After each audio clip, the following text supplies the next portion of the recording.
महाराणा सनाउल्लाह ने बड़ा मुतालबा कर दिया।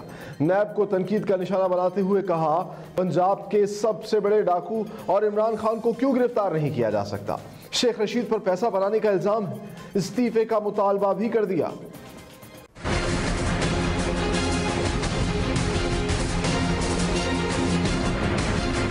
इनकी जो बाजी जो है वो पकड़ी गई है, अलीमा बाजी, उसका तो हिसाब दे ही रहेगी। लेकिन अब ये बताएं कि इनकी बाजी की जो प्रॉपर्टी पकड़ी गई है, बाजी इनकी जो है वो एमएनएसटी से फायदा उठाते हुए रंगे हाथों पकड़ी गई, उसका हिसाब तो देना। ये इतनी प्रॉपर्टी जो यूरोप में भी और यहाँ दुबई में भी निकल रही है और उनकी मालियत जो है वो करोड़ों अरबों में है, लेकिन ये तो बताया ना कि उसकी मनी ट्रेल क्या है, वो पैसे कहाँ से आए। हमारा ये मौकफ है कि जो नमल यूनिवर्सिटी और शौकत खानम के लिए जो लोगों से लोग इनको सदका, ज़कात, खैरात देते रहे, ये वो पैसे हैं सारे।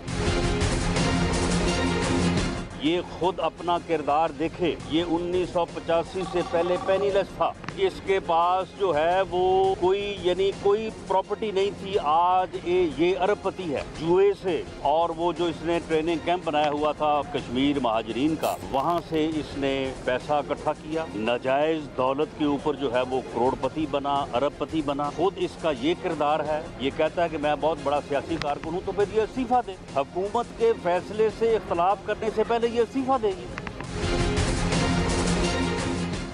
हमारे दौर में कर्ज हराम और इनका कर्ज हलाल है। लीगी रहनुमा मुसद्दिक मलिक की यू टर्न सरकार पर कड़ी तनकीद। बोले, कर्जों के बावजूद हमने मुल्क चलाया, अगर आप नहीं चला सकते तो हुकूमत छोड़ दें और घर बैठें। हुकूमत की आमराना पॉलिसियों ने लोगों को बेरोजगार कर दिया।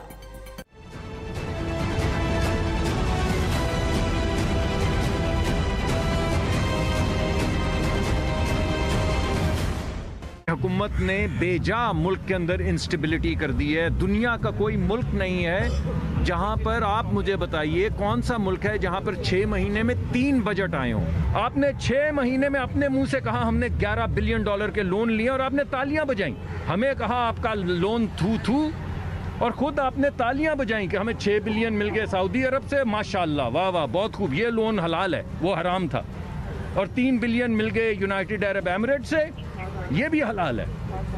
और 3 बिलियन मिल रहे हैं चीन से, ये भी हलाल है। तो आप मुझे बताएं कि 26 बिलियन को सर्विस करने के लिए $11 बिलियन चाहिए जो आपको मिल गए हैं। और अगर आपको मिल गए हैं और आपके वजीर खजाना भी कह रहे हैं कि उनको मिल चुके हैं, तो फिर आप ये बताइए कि आपने 14 अरब का जो सेहत का बजट काटा था वो आप वापस करें।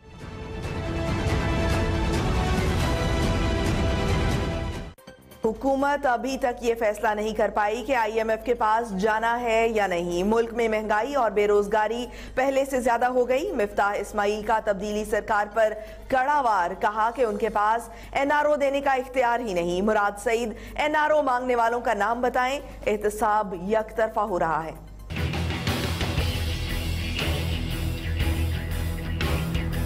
वैसे सच्ची बात है कि वो मुराद सईद साहब ने भी ये कहा था और दीगर लोग कहते हैं। लेकिन अगर ये सच बोल रहे हैं तो नाम दे दें, बस में क्या बुरी बात है। अगर मैंने या किसी ने बोला है, अगर इनको नून लीग की तरफ से, वो मुराद साहब कहते हैं कि 7 लोगों ने उनसे NRO का कहा है, पता नहीं NRO का कहा है, किस चीज़ का कहा है। लेकिन अगर किसी ने मांगा है तो बता दें, नाम बता दीजिए, क्या हर्ज है। अगर किसी ने NRO मांगा, ये पागलपने वाली बातें।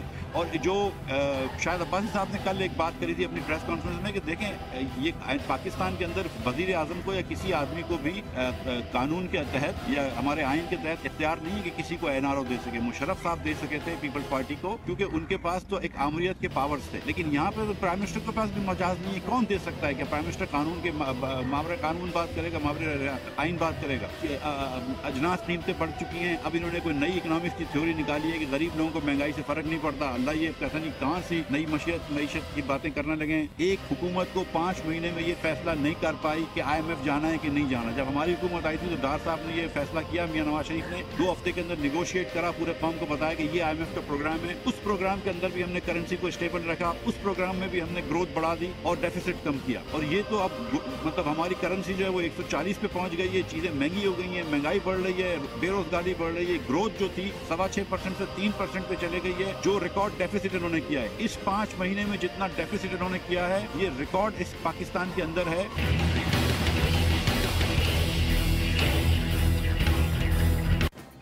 सिंध की सियासी सूरत हाल में एक बार फिर हलचल का इम्कान पैदा हो गया। वजीर आजम इमरान खान और वफाकी वजीर इत्तलात फवाद चौधरी का दौरा सिंध तय हो गया। अहम रहनुमाओं से मुलाकातें शेड्यूल। सिंध की सियासत में फिर से गर्मा गर्मी गोट की सियासत का मरकज बन गया। वजीर आजम इमरान खान 25 जनवरी को एक रोजा दौरे पर सिंध पहुंच रहे हैं। वो दौरा सिंध में पार्टी अमूर का जायजा लेंगे और उनसे तहरीक इंसाफ की हमख्याल सियासी जमातों की रहनुमा भी मुलाकातें करेंगे। अली गौहर खान मोहर ने वज़ीर आज़म को गोडकी के दौरे की दावत दी। वज़ीर आज़म इमरान खान से कबल फवाद चौधरी 15 और 16 जनवरी को सिंध का 2 रोज़ा दौरा करेंगे, जिसके दौरान वो अहम सियासी शख्सियात से मुलाकातें करेंगे। वाज़ेह है कि गुज़िश्ता माह सिंध में हुकूमत की तब्दीली या गवर्नर राज की अफवाहें गर्म थी और फवाद चौधरी ने 31 दिसंबर को सिंध का दौरा करना था। ताहम उसी रोज चीफ जस्टिस ने वज़ीर आला सिंध मुराद अली शाह का नाम ECL में डालने पर बरहमी का इजहार करते हुए कहा कि एक JIT रिपोर्ट पर हुकूमत गिराने की इजाजत नहीं दे सकते और गवर्नर राज लगा तो उसे खत्म करने में 1 सेकंड लगेगा। जिसके बाद सिंध की सियासी सूरत हाल यकसर तब्दील हो गई और फवाद चौधरी ने भी दौरा मुलतवी कर दिया। ताहम अब दोबारा दौरे का शेड्यूल तय पा जाने से सियासी हलकों में फिर से चमगोइयां शुरू हो गई हैं और दोनों जानिब से अपने अपने अरकान से राब्ते तेज कर दिए गए हैं। इंतकामी कार्रवाइयों पर खामोश नहीं बैठेंगे। ECL में नाम डालने से मुझे कोई मसला नहीं। वजीर आला सिंध सैयद मुराद अली शाह ने वाजे कर दिया। कहा एहतसाब जरूर करें लेकिन किसी की इज्जत नफ्स मजरू ना की जाए। जब तक अवाम साथ है साजिशें कामयाब नहीं होंगी।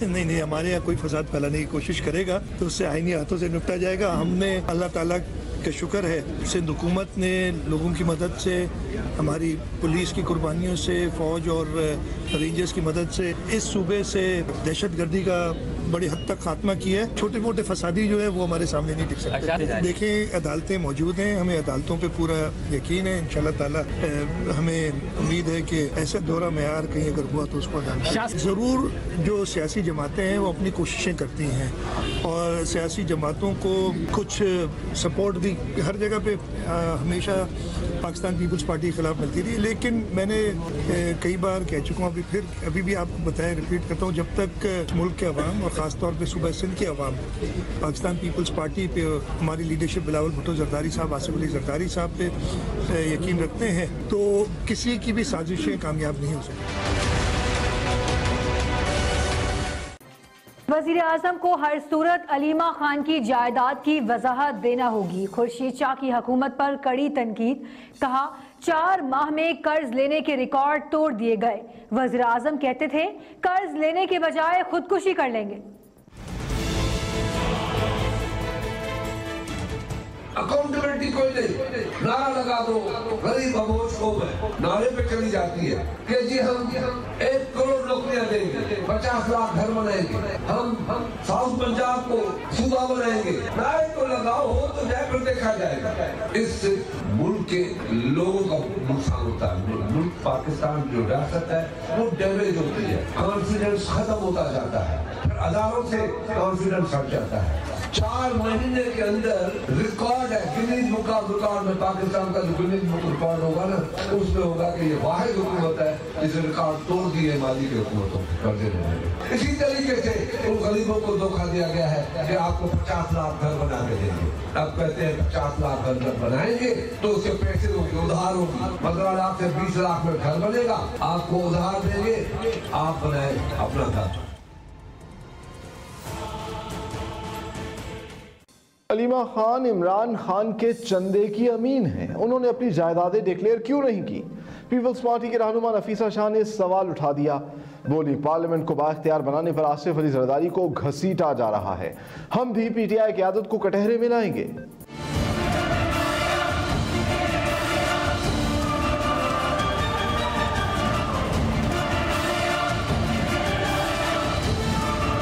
आपने देखा कि 4 या 5 जगह पर हाजिरी कर रहे हैं, फॉर्मर प्रेसिडेंट है। पार्लियामेंट को एक सदर ने, आप सदर सारे गिन ले, आधों का आपको नाम नहीं पता होगा और जिनका आपको पता होगा वो डिक्टेटर्स होंगे। एक सदर हैं जिन्होंने पार्लियामेंट को बाख्तियार बनाया, उसको आप 5-5 कोर्टों में आप धकेल रहे हैं। मोहतरमा फरियाल टालपुर साहिबा को आप 5-5 कोर्टों में आप धकेल रहे हैं। तो क्या हमारा हक नहीं बनता कि हमारे पास अगर जायज डेटा है, करप्शन के हवाले से हमारे पास अच्छे ग्राउंड्स हैं, तो क्यों ना हम कोर्ट में, क्योंकि हुकूमत भी जवाब नहीं देती। हम तो उनको कहते हैं पार्लियामेंट में जवाब दे। फवाद चौधरी साहब को हम कहते हैं कि इनके जवाब दे। ऐसे आप नहीं कहेंगे जी ये उनका कॉटन का एक्सपोर्ट था। ये क्या कैसा कॉटन का एक्सपोर्ट था कि आपने डिक्लेयर नहीं किया? क्यों नहीं डिक्लेयर किया? आप तो चंदे कलेक्ट करने वाले हैं। आपने ये कहा कि मैं जिम्मेदार चंदा कलेक्ट करता हूँ, हर चीज का अकाउंट है। तो आप तो जब इतने जिम्मेदारी के अलमबरदार हैं, तो आपकी बहन ने चंदे की कस्टोडियन है, तो उन्होंने अपने कॉटन एक्सपोर्ट जो है वो क्यों नहीं बताया कि मेरा कॉटन एक्सपोर्ट है? और तब्दीली के झूठे नारे लगाए गए। हॉर्स ट्रेडिंग और गवर्नर राज की बात करने वाले नाकाम हुए। पीपल्स पार्टी के रहनुमा नासिर हुसैन शाह की हुकूमत पर चढ़ाई, कहा वजीर आजम के खिलाफ भी रेफरेंस कायम है। नैब का ऑपोजिशन के लिए अलग और हुकूमत के लिए अलग कानून है। अलीमा आपा के पास इतनी दौलत कहां से आई? हुकूमती लोगों के नाम भी ECL में डालने का मुतालबा कर दिया।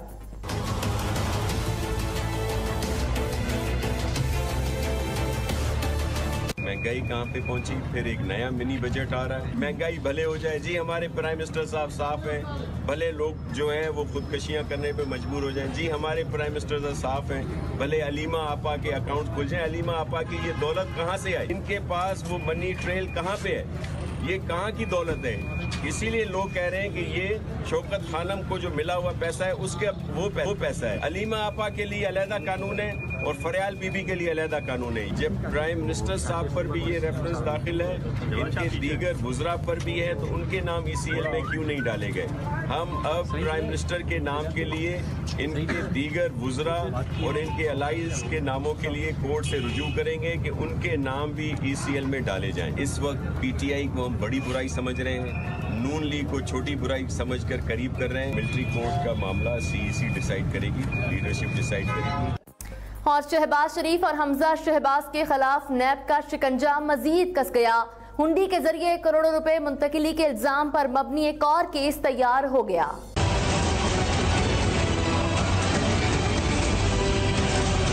शहबाज शरीफ, हमजा शहबाज और सलमान शहबाज पर हुंडी के जरिए करोड़ों रुपए मुंतकली के इल्जाम में नैब हुक्काम ने कई अफराद के बयानात रिकॉर्ड कर लिए। नैब पहले ही शहबाज शरीफ और हमजा शहबाज के खिलाफ आमदन से जायद असासों की तहकीकात कर रहा है। हुंडी के जरिए करोड़ों रुपए की मुंतकली के इंकिशाफ के बाद केस की तहकीकात मजीद तेज कर दी गई।